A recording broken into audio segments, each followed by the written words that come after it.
Hello and welcome back to another video. My name's Emma, in case you don't know, and today I wanted to talk about all the books that I would like to read in June. So the thing is, I did a TBR, like all the books that I wanted to read in May, and I really didn't stick to it. I don't think I'm particularly good at sticking to TBR, so I thought I'd change it up a little, but before getting into how structuring this June TBR, just wanted to quickly mention the books that are still sort of on my TBR. Like, I still really want to read them, but that were on my May TBR that I just kind of moved over to my June TBR. But it's a bit more loose, you'll see. So firstly, I'll just quickly just name the ones that I still want to read. First, we've got the contemporary fiction book Isaac and the Egg by Bobby Palmer, which is the debut novel, and yes, I still want to read that. And then I also still want to read When Breath Becomes Air by Paul Kalanithi. Yeah, Kalanithi, something like that. Yeah, this is also still on my TBR. So is Imogen, obviously. Also, I mean, it's Pride Month now, June, so I really want to read it now. I mean, I'm saying this, I will probably read it, but yeah, this is definitely very high up on my reading list. Yes. And then there's still the Lost Bookshop in London, and also the book Eve.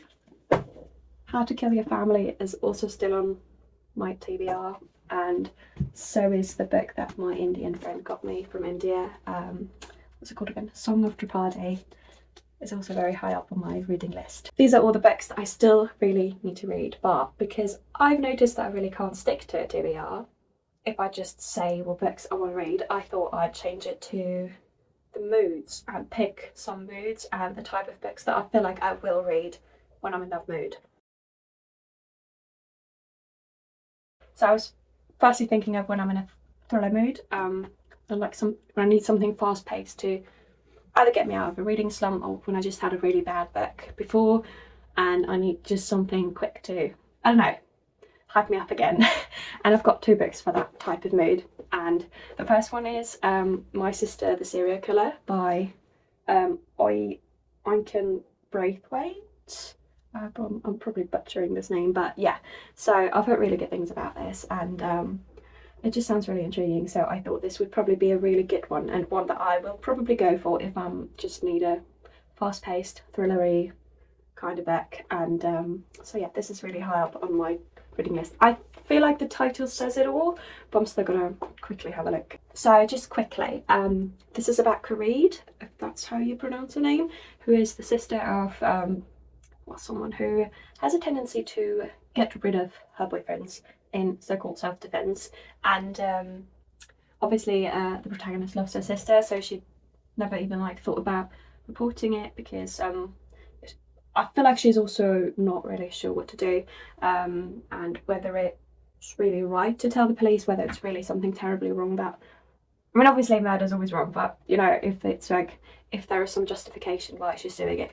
But and then things start to change when her sister starts dating a doctor at the hospital that she's working at, that Kareem's working at, who Kareem's been in love with for a while.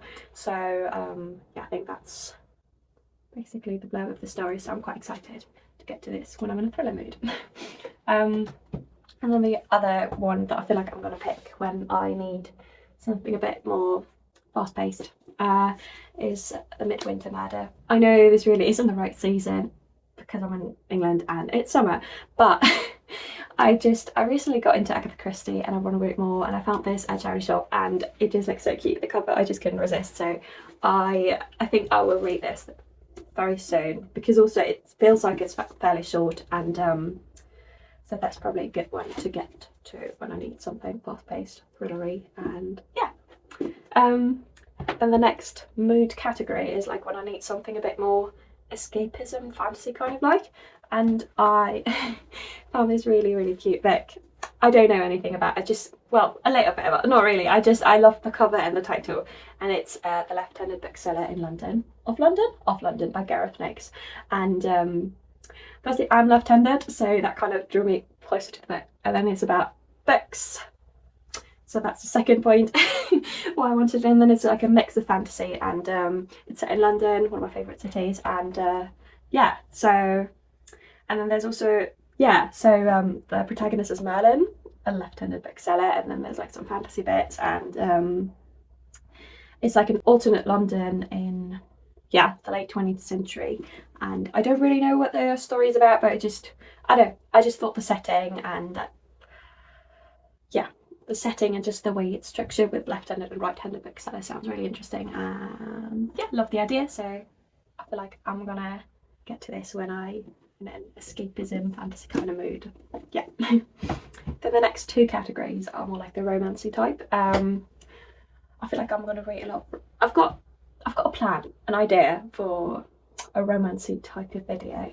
So I feel like I'm gonna read these this month. But firstly, there's more like the upbeat, happy ever after kind of romance books that are a bit more cheesy, but I feel like they're both gonna be really good because they're authors. Well, they're from by authors who.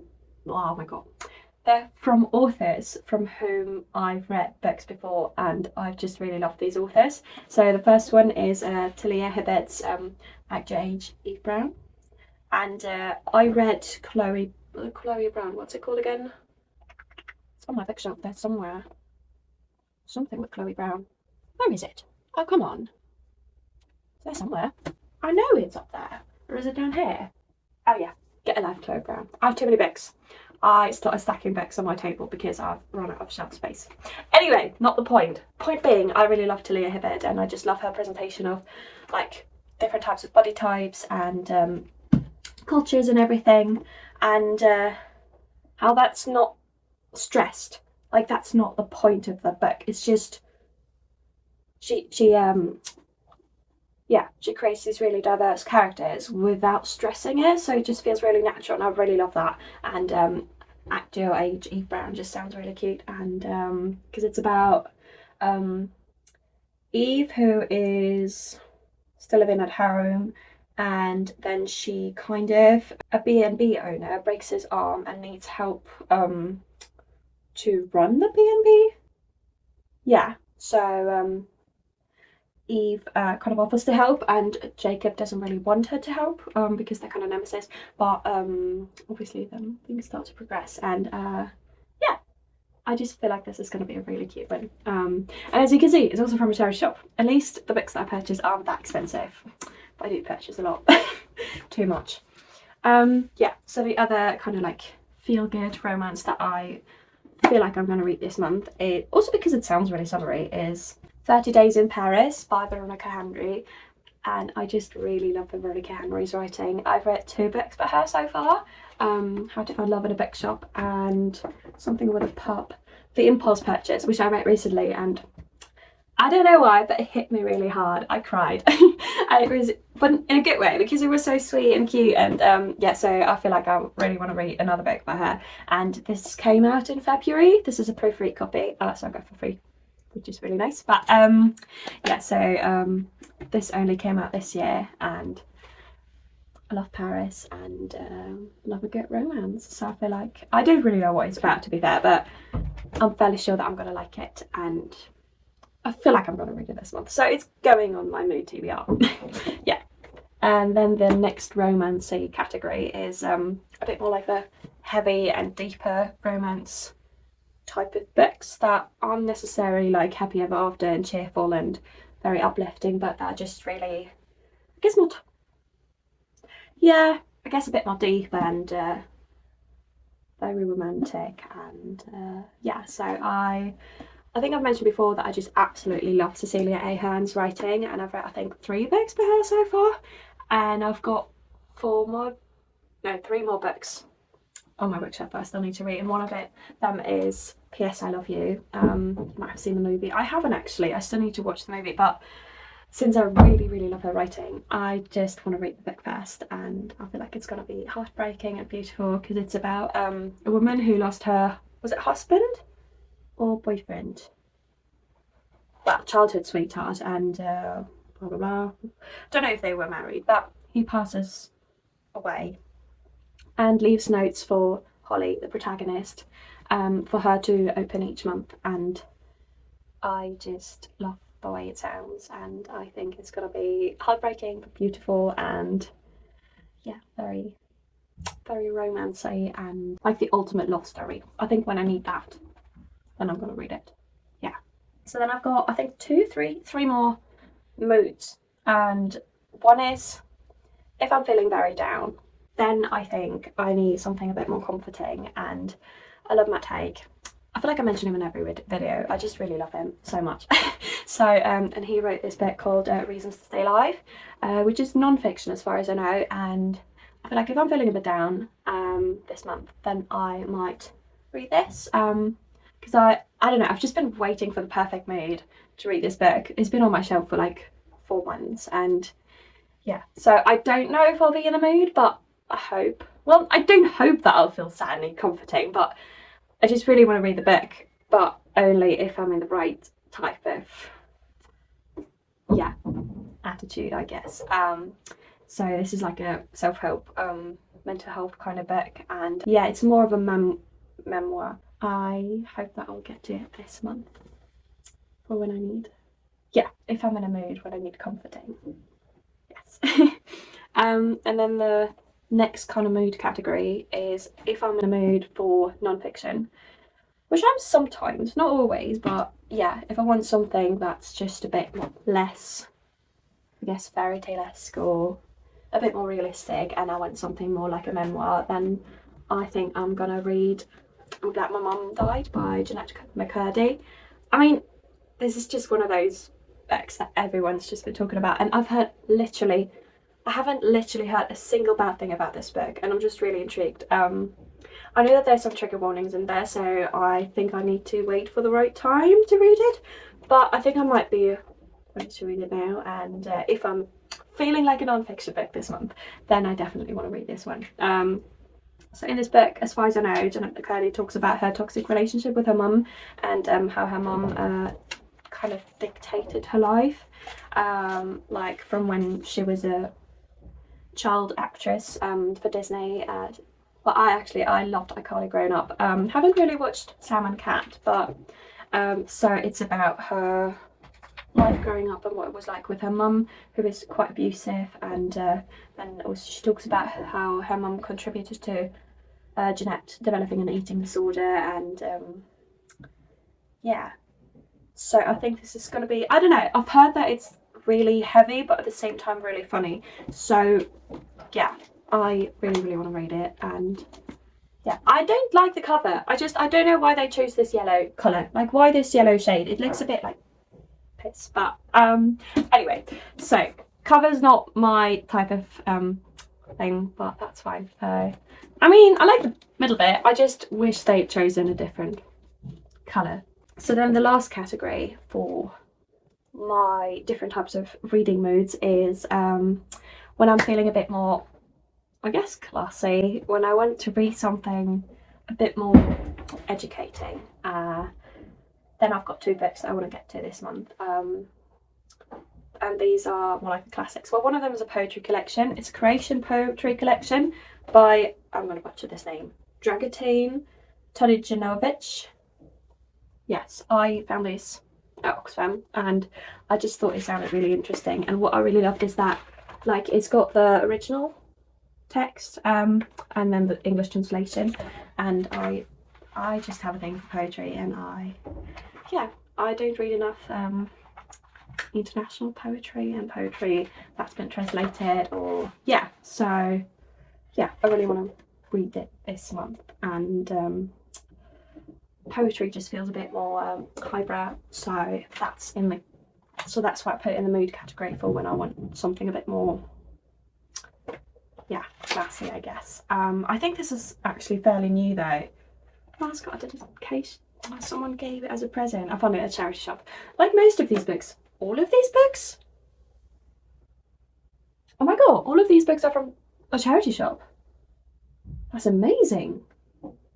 Anyway, yeah, so I want to read this poetry collection when I'm feeling in a classic literature type of mood. And the second one for this mood is To Kill a Mockingbird by Harper Lee. And I know it's a classic, and I know that I really need to read it because it's just so, it's such a standard classic book that you kind of need to read. And well, actually 2 people have told me I should read it, so I will, hopefully this month. Yeah, and I mean, I love books about that challenge topics such as racism and racial injustice, and I know that like To Kill a Mockingbird addresses these topics because it's about a black man, Tom something, who's falsely accused of raping a white woman, and so the white woman, no, it's not the white, so not that woman, but like I think it's about the protagonists, I think, are the black man Tom, and then is it a romance with another woman and then her? Okay, I don't really know a lot about it, but I want to read it because it is a classic. I don't actually know a lot of American classic literature. On the British literature side of things, that's maybe why I haven't read it yet, but I want to read it. And these are all the moods, my type of reading moods that I usually in. So it's upbeat romance, more heavy, deeper romance, escapism, like a more fantasy kind of thing, then something to get me out of a reading slump or something really fast paced, like a thriller type of thing, and non-fiction, and something a bit more classy. Then obviously I also still want to get to the books that I didn't get to in May. Yeah, but I will address like all the books that because I have actually read a few books in May, I just didn't stick to my TBR, so I hope that with this mood type of TBR I'll do better. But yeah, I'll talk about my reading wrap up in the next video from May. Yeah, so these are all the books for the different type of moods that I want to read this month. Okay, it's actually not too bad. It's quite a nice stack. I mean, then there's also, like, can I do this? I feel like I can do this. Yes. There you go. That kind of looks bad. So I will probably, no, never say never. I might finish all of them. So these are the books from May. This is the mood TBR. Yeah, and I feel like they're gonna fall down. So I'll say bye now. I hope you have a lovely day, and thank you very much for watching, and I hope to see you again soon. Oh, and let me know if you like the books that you want to read this June, or yeah, if you like it. And yeah, hope to see you soon. Bye.